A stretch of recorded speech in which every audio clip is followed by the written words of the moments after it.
he loves, and they have, professed love to each other. Then comes the war, he goes off to battle, and by the time he returns, she's married to somebody else, thinking that perhaps he will not return. And she marries this very, very rich billionaire. And his entire thought process, or his entire belief in life is to, create enough wealth to be able to win her back. And I think that his entire intention throughout his journey of life was how to be able to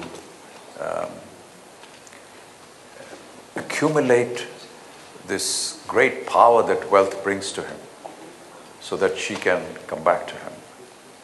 And it's quite, sympathetic to the settings as well. She lives across the bay in a huge mansion, and he builds his own mansion just across the bay. And he keeps watching that green light that flashes every now and then from the key that is outside her house, and spends a lot of time on that key himself, hoping that one day she will notice him and they will meet. And when they do, and when he professes the reasons for why he became what he became, it all ends in tragedy. But really, it's quite sad that even after his end, when he dies, there really is no one that comes to his funeral, including Wolfsheim, whom he considered to be his, almost like a father figure. Do you feel that? Well, the girl went away with her husband and their daughter, and she left, and that was one of the tragedies. The whole story is, as you know, narrated through Nick Carraway, who's actually Daisy's cousin. Daisy is the name of the girl who he was in love with, and his protege in some senses. And he was instrumental in bringing them back together, because he had this little cottage just beside Gatsby's mansion, and he would see these extravagant parties, and many a times the guests were asked, why are you here? And they said, we're here for Gatsby's party, but they'd never met Gatsby. He was kind of very mysterious in his entire approach, and one wonders why he did that. But I think his main intention was how to one day be able to get the love of his life, and tell her that, and he does. When he does meet her, he does say that I've done all this for you. But the antipathy which is shown to Maya Wolfsheim in many ways reminds me of Merchant of Venice. I wonder to what extent there is the anti-Semitic trait playing out. And there are various elements that seem to come through. One is old money versus new money. Mm-hmm. The other is the anti-Semitic trait. And do you think perhaps that is who seems very close to Gatsby, does not show up at his funeral? I wasn't aware of this until almost the release of the film. And I was browsing through the net one day, and I read a comment and sort of a review in an Irish newspaper, which is on the net, which talked about what you asked, whether Gatsby himself was anti-Semitic, or whether Wolfsheim, the fact that he was a Jew, was kind of wary to the circumstances. I think Fitzgerald designed Wolfsheim, and this is what I gathered later on, from a character called Rothstein that existed in America during that time.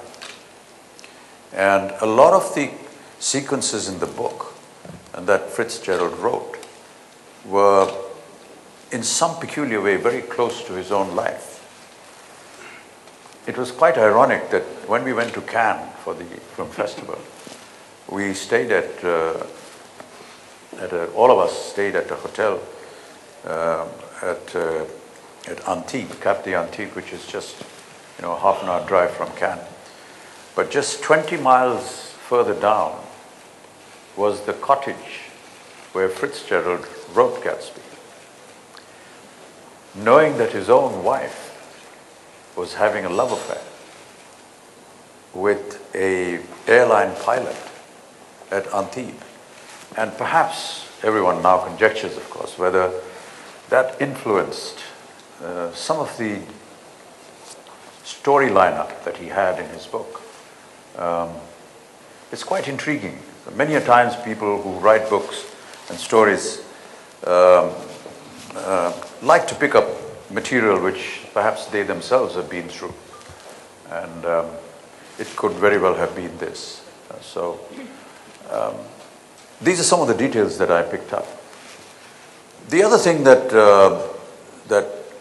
well, a lot of the journalists who met us at the press conference in Cannes wanted to know why Baz Luhrmann had cast me in the role of Wolfsheim, because I'm an Indian and I'm not a Jew, and Wolfsheim was a Jewish character. Baz Luhrmann felt that, the description of Wolfsheim in the film was something which suited my appearance in some way, and which is why he asked me. But I just feel that in cinema we must look above all this. When we go to see a film, we never want to know whether the person sitting next to me, what caste, color, or creed, or religion he belongs to. But we see the same film, we laugh at the same jokes, we cry at the same emotion, we sing the same songs. Within this darkened hall, I doubt if there are very many institutions left that can talk about true integration. In a world that is fast disintegrating, I find this cinema hall to be a great integrator. So it really doesn't matter whether an Indian plays a Jewish character or a Jewish character plays an Indian. Perhaps for the first time, I think an Indian actor has not played an Indian role in an American film. And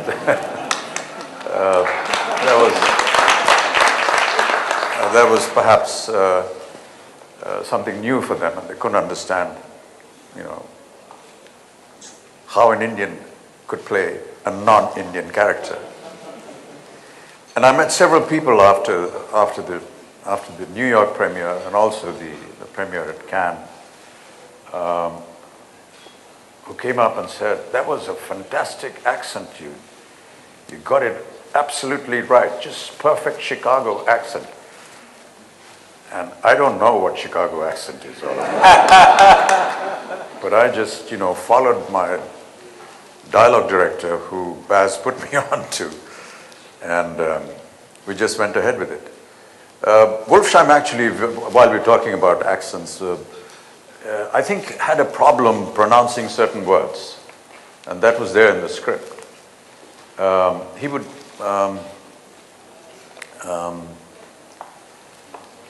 instead of saying Oxford, he would say Oxford with a G. And there were a couple of other words where he would get stuck in, like say connection. He would say connection. And we played that for a couple of times during rehearsals, and then Baz said, I want to get rid of this and just be a normal American. So that's what I did. You're so right, sir. An Indian can play a non-Indian, just like an Australian can make a great American classical. Sure, yeah. But I think that there's some cultural similarity between, most Western countries, and Australia could be looked upon as, even though it's in the Southern Hemisphere, but seem to have similar cultures as the West. But yeah, for an India, which is, if you're in a cocoon society in other parts of the world, you have very vague ideas of what India is all about. And it's fast changing, I'm very happy to see that. But it's always looked upon as, a land of fakirs and elephants and snakes and the rope that goes up with the beam and a turbaned soldier with a dagger or something in his hand. But I'm very happy that, all these thoughts are changing now, and it's largely got to do with communication. I think our communication facilities have opened up what we can know about the West and what the West can know about us. I also feel greatly, and I may be entirely wrong here, but I do feel that ever since the country has liberalized its economy in the 90s, there's a huge amount of interest in India. And suddenly everything about India is looking good. India is a good place to be. So there's interest in its politics, there's interest in its music, its food, its dress, its cinema. And I guess that I actually asked Mr. Spielberg, who was here some time back, in a similar kind of conversation, except that I was on that chair and he was here. He seemed to agree to that. Well, not entirely, but he just felt that that there was some kind of a saturation that Hollywood and the West was reaching, and therefore they needed to incorporate different nationalities and characters from other parts of the world. Because this difference between humans is fast disappearing.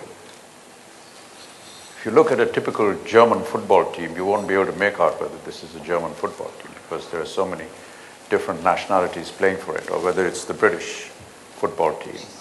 That's the closest example that I can give. But it's happening the world over, where it is felt that, you know, to use a cliched term, this global village has now become so close that one hardly wants to notice the difference. So what if... Which is also why we call it the Global Gujarati. Okay. Yeah. So you spent a lifetime working in the Indian film industry. Now you've also experienced Hollywood. What, in your opinion, are the differences in these two worlds? Filmmaking is similar the world over, but it's how you make that film, and the atmosphere and the procedures are worlds apart.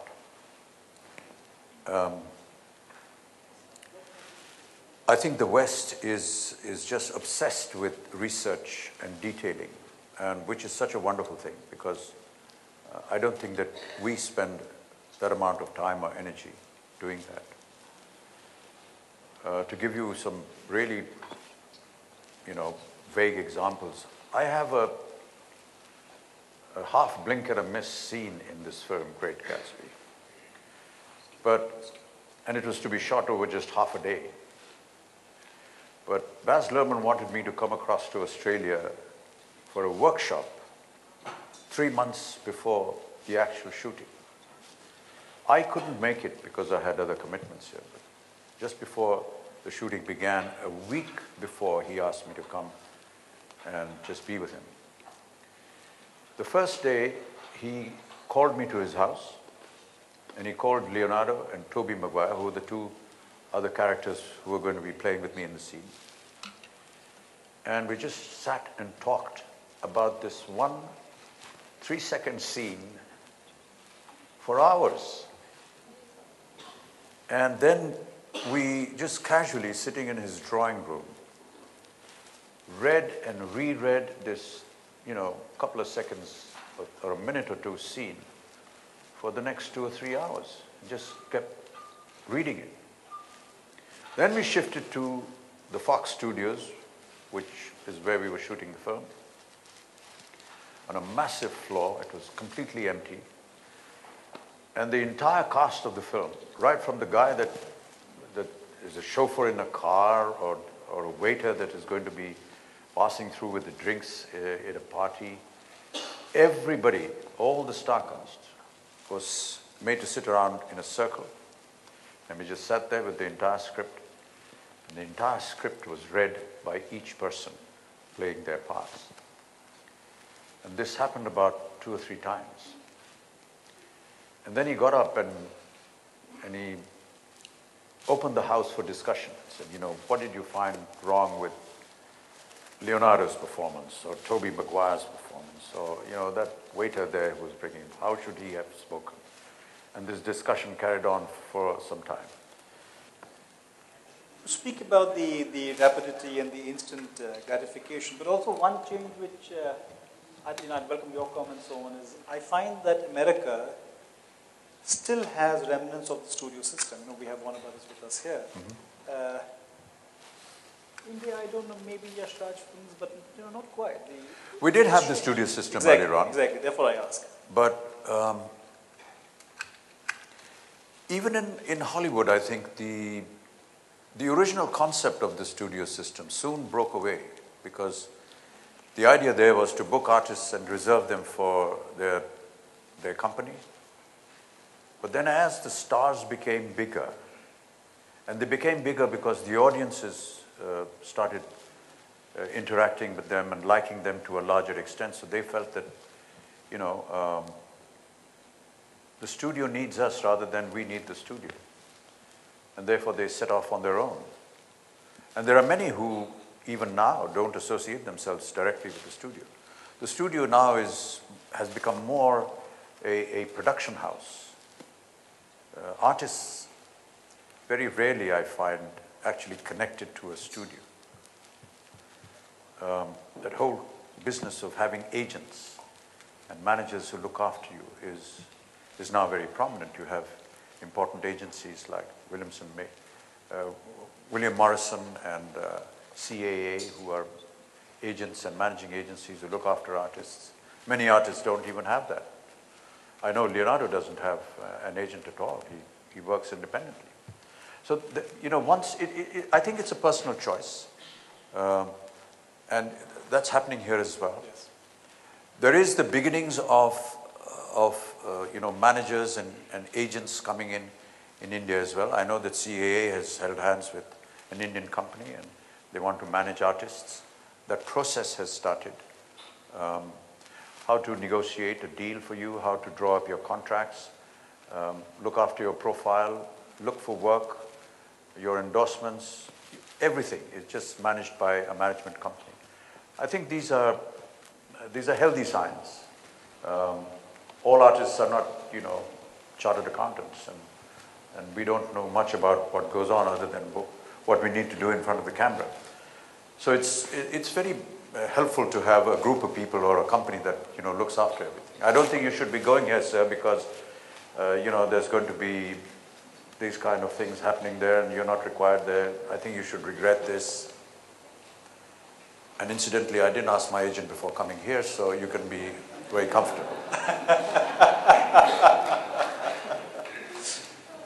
Now to move on to a subject which is very close to all our hearts at G2, the Global Gujarati. You, sir, are the brand ambassador for Gujarat Tourism. Yeah. Gujarat Tourism has bagged several national awards this year. Khushbu Gujarat ki won Best Tourism Film. Anyone would welcome an association with you. What made you pick Gujarat? I made a film called Pa, which is the story of a young kid who suffers from progeria. Children that suffer from progeria don't last beyond 13 years, but they age to 75 in their outward appearance. And I played that role with a lot of heavy prosthetics through a wonderful makeup artist from Hollywood. And my son played my father's role. And we felt that this was worthy of tax exemption. A number of states had already given it to us. I went across to Gujarat to propagate for tax exemption. You have to go to the chief minister to ask for this. I met him. He said, I would like to see the film. So he took his cabinet and his administrative officers who are in charge of all this to a theater. We went and saw it. He liked it, and he gave me the permission for tax exemption. And then at dinner, he was just conversing and saying, it's an unknown fact that the largest number of archaeological sites in the entire country of India, largest number, are in Gujarat. And nobody knows about this. So I said, you should do something about it. He said, how do I do it? Why don't you come and make films here and, shoot your films here? And I said, yeah, if there's a subject coming here, we'll definitely come there. And if there's something that, you would want me to do, I'd be very happy to do it. So he said, will you do something about it? So I said, sure. So we gathered hold of, ad agencies, and we designed this thing, and that's how it happened. We just went around. So, as brand ambassador for Gujarat Tourism, you endorse all of Gujarat. But do you have a personal favorite tourist spot that you'd like to visit? You know, it was a huge revelation for me to find so many interesting places in Gujarat. One had heard about them, many I had never heard of, but seeing them and actually visiting them was a huge revelation. I actually, as part of the routine of promoting this, I told them I must actually visit the sites and we should shoot the advertisement with me actually at the site. Yes. And for some reason I felt that there's always a personal connect when people personally identify something, you know, touch this painting or touch this architecture and say, look, this is beautiful. And that seemed to have worked, because I think the percentage of increase in tourism was even greater than the national campaign that was launched, which is Incredible India. I believe the numbers have doubled, in fact. Absolutely. So this was huge. And this was not just to entice people living outside the country. There was a lot of local tourism as well.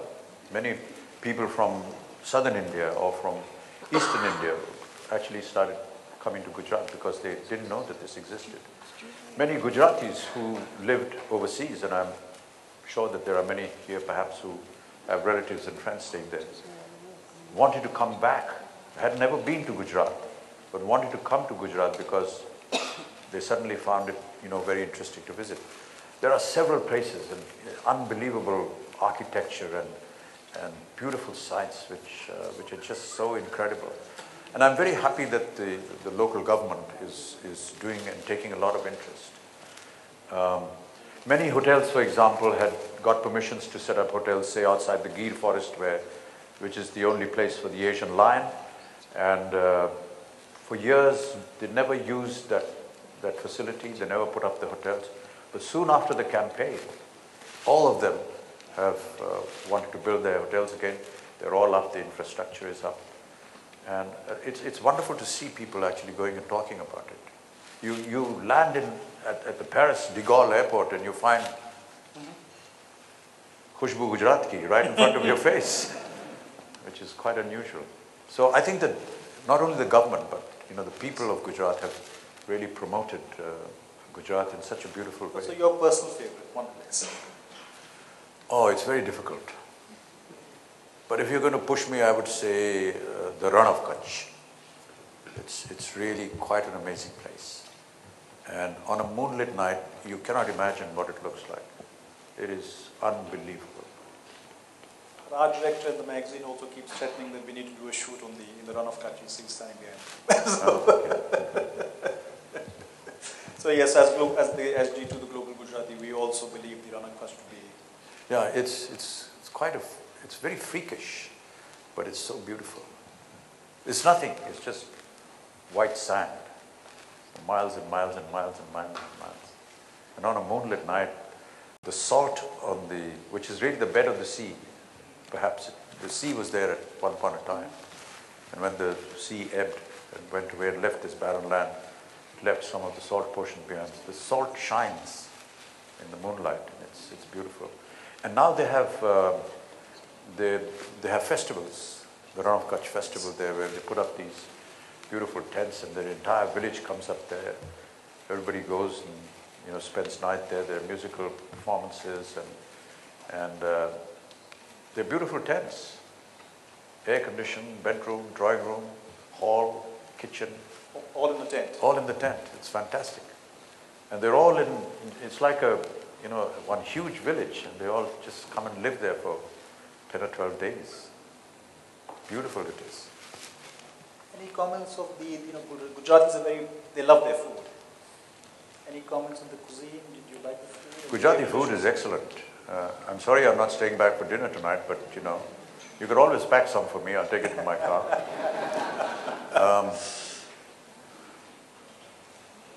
There are different areas, and that's really the beauty about the country and in Gujarat also. Each area has their own speciality. Different names, different, it depends upon, which part of, if you're in Surat or if you're in in Vadodara, you're in Kutch, everybody has their own delicacies and it's fantastic. But in Ahmedabad, yes, there are one or two restaurants which are, one particular one I like, which is out in the open air. You sit on charpais and you have khana. I don't know, perhaps some of you would know the name. I've been there. What's it called? Vishaka. Vishaka. And there's another place which is on your way to the Run of Kutch. It's a small little, I mean, hardly 15 cottages made of mud. And it's very, huh? Yeah, probably, I forget the name now. But incredible food there. It's a small little, I don't even know what to call it. It's like a rest home or a, well, it's a hotel facility, but it's environment friendly. There's no steel or metal used. It's just mud, and all the cloth and everything is made from the cottage industries of Gujarat. And the food is cooked there in front of you, and it's a magnificent feeling. It's so quiet and peaceful. And the food there is excellent.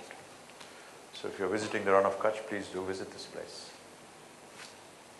It's a pity that you're not staying for dinner, but maybe the hotel will pack a... Yeah, I'd love that.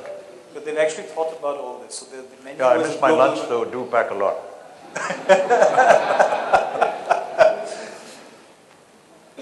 My wife, my mother, my sons are all very jealous that I'm meeting you tonight. My late grandmother would have been so proud. So you've inspired at least 4 generations of Indians all over the world. To many, you're an icon. Who is your icon? Firstly, I don't believe what you're saying. Well, it is true. I promise you.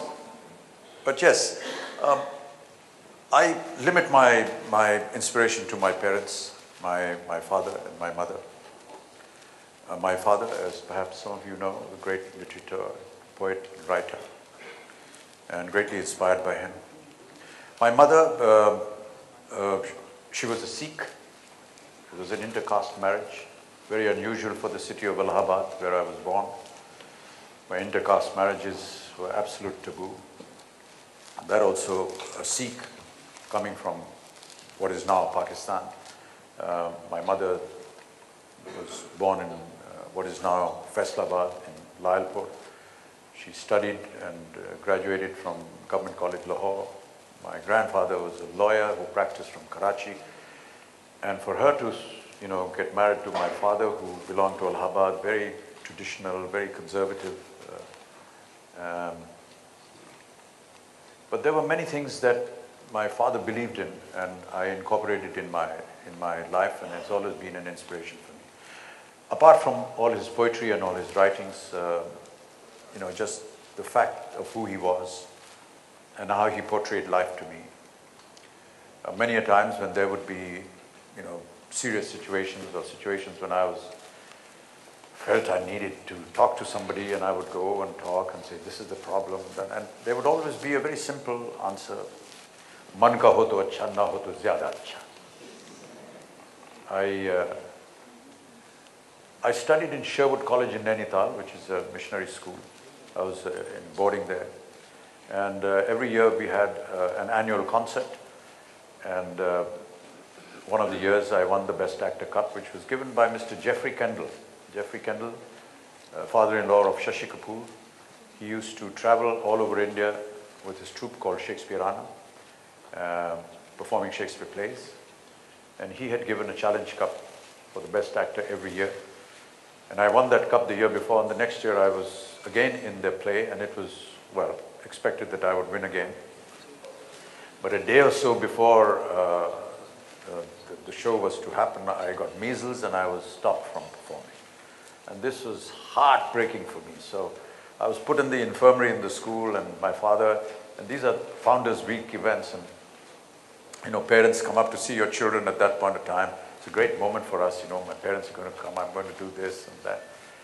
And so my father came up and he just sat with me throughout the time. I could hear what was going on in the theater. The play that I was supposed to be working on, our school teacher who was training us for the play actually played that role eventually. Here we have a Sherwoodian, so he would know.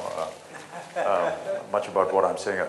So, you know, Millman Hall was down there and the infirmary was up here. So while you sat there in the silence, you could hear what was happening there. It's heartbreaking. But he sat with me and he gave me this lesson. Man ka ho to acha, na ho to zyada acha. If things happen according to your wish, good. If they do not, it's better.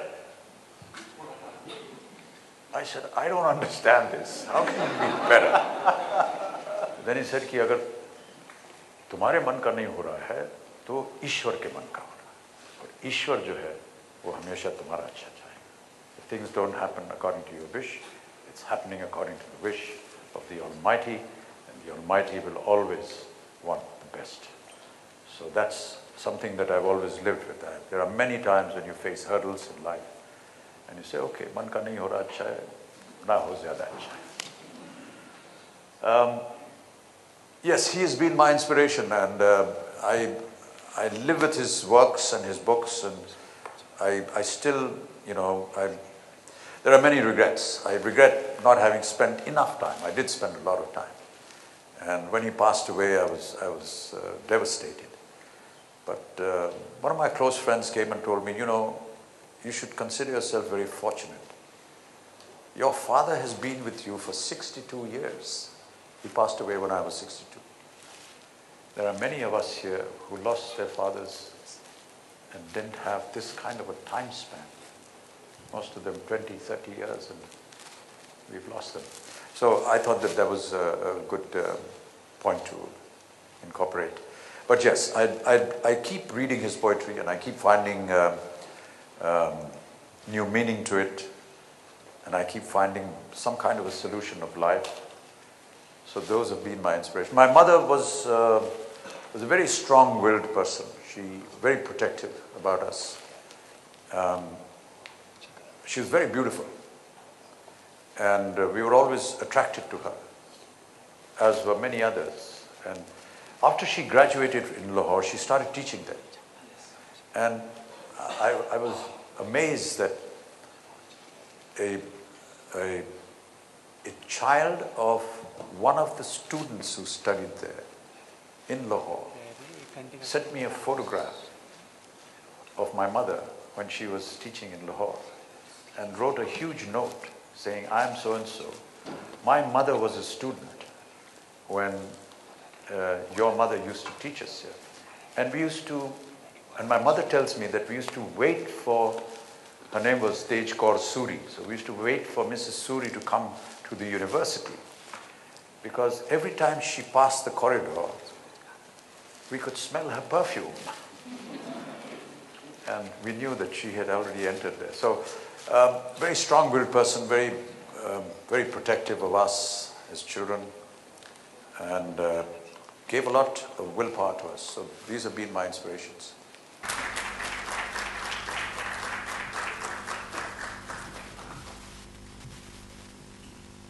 We would now like to extend a very special thank you to our title sponsor, Siddhi Tech Home Private Limited, a well-known and reputed... I just came to know about Rituda in the morning, and I'm deeply, deeply shocked and grieved. I couldn't believe it that at such a young age, this very creative and sensitive mind, we've lost him. It's strange because just yesterday, Sujoy Ghosh and me were meeting and we were talking about Rituda. You know that Sujoy is playing as an actor in Rituda's latest film. And we were talking about Rituda. And a few weeks back, Rituda and me had spoken on the phone, and we were talking about a story that we wanted to do together. And I just have no words to express my grief at the seeing this great. He's one of the most brightest cinema minds in the country, a great artist. Festival में sir कैसा उसके बारे में बताइए sir, कैसा था experience और अलग से बात करेंगे। चलो